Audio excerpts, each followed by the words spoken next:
கட்டை விரலோ தலையோ காணிக்கையாக இந்நாள் எவனும் கேட்டால் பட்டை உரியும், சுடுகாட்டில் அவன் கட்டை விழும்.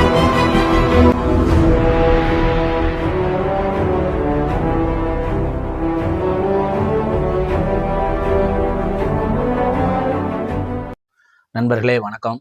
திராவிடியன் ஸ்டாக் யூடியூப் சேனலுக்கு உங்களை வரவேற்கிறேன். இந்த காணொலியை சப்ஸ்கிரைப் பண்ணி பாருங்கள், லைக் பண்ணுங்கள், ஷேர் பண்ணுங்கள், கமெண்ட் பண்ணுங்கள்.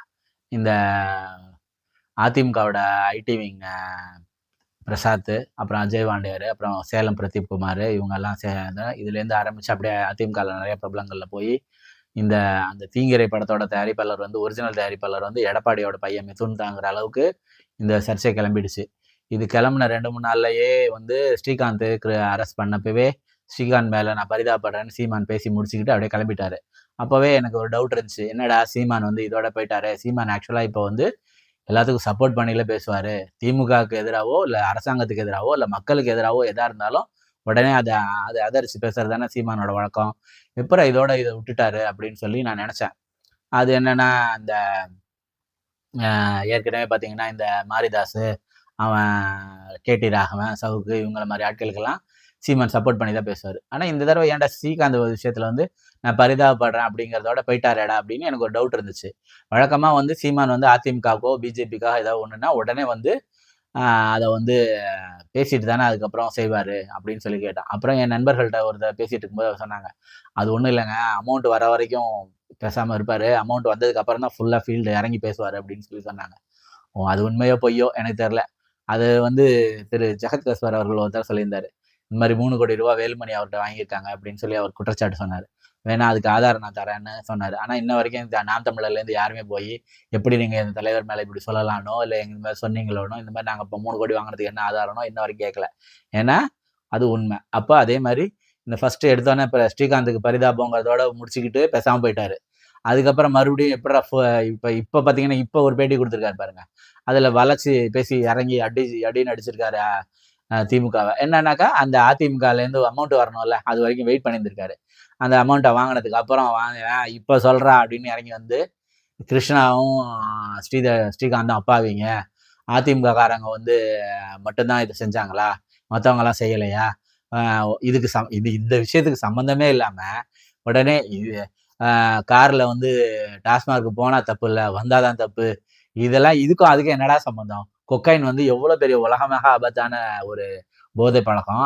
அதை அதையும் டாஸ்மாகையும் ஒன்றுபடுத்தி பேசுறது, இதெல்லாம் எதுக்குன்னா அது இல்லை, எல்லாமே சீமானுக்கு தெரியும்.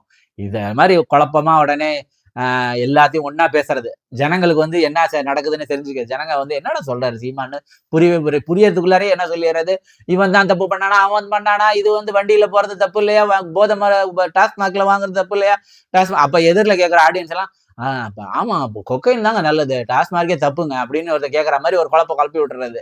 இதெல்லாம் பேசுற நீனு என்னைக்காச்சும் இந்த குஜராத்ல முத்ரா துறைமுகத்துல இருந்து தான் இந்த மாதிரி போதை மருந்துகள் இந்தியாக்குள்ளார வருது, அது காரணம் அதானியும்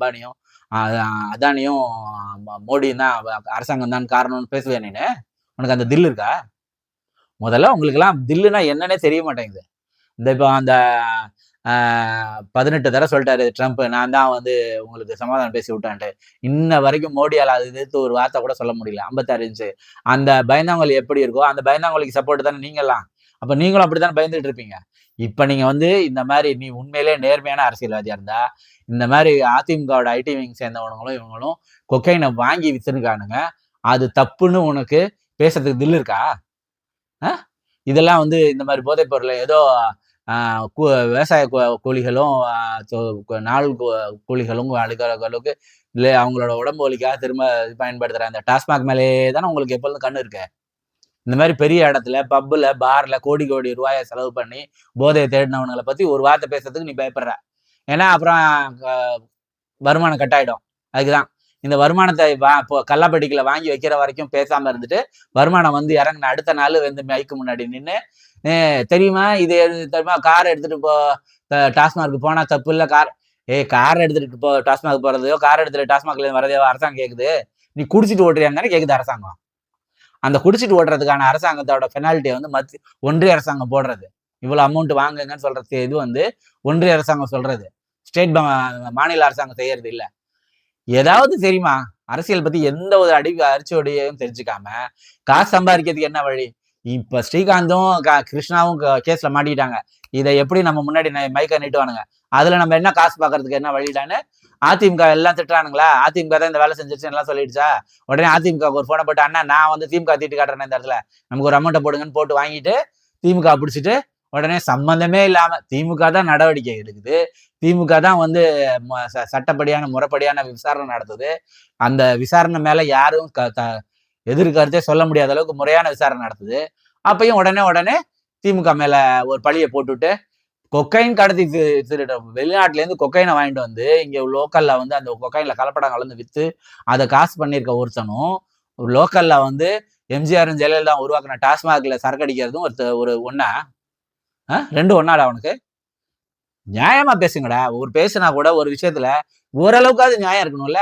பொய் பேசினா கூட அந்த பொய்யில ஓரளவுக்காவது உண்மை இருக்கணும்ல. அப்படியே அளந்து விடுறீங்க. அப்படியே உடனே டாஸ்மார்க்கோட போதைய நீ வந்து கல்லு போதைய ஒத்துக்கிற, கொக்கைன் போதைய ஒத்துக்கிற. உனக்கு டாஸ்மாக் மட்டும்தான் பெருசெல்லாம் இருக்கு.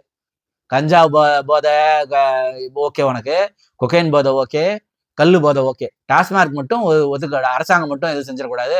தனியார்ல எவன் வேணா எவ்வளவு திருட்டு வேணாலும் செஞ்சிடலாம். நீ எதுவும் விசாரிக்காத, எதுவும் இது பண்ணாத. வா வித்தவன் தப்பு இல்லை, வா கூடு இது பண்ணாத. வித்தவனுக்கும் தண்டனை இருக்கு அரசு சட்டப்படி, பயன்படுத்தினவனுக்கும் சட்டம் இருக்கு, சட்டப்படி தண்டனை இருக்கு. அந்த அடிப்படையில தான் அரசாங்கம் நடவடிக்கை எடுத்திருக்கு.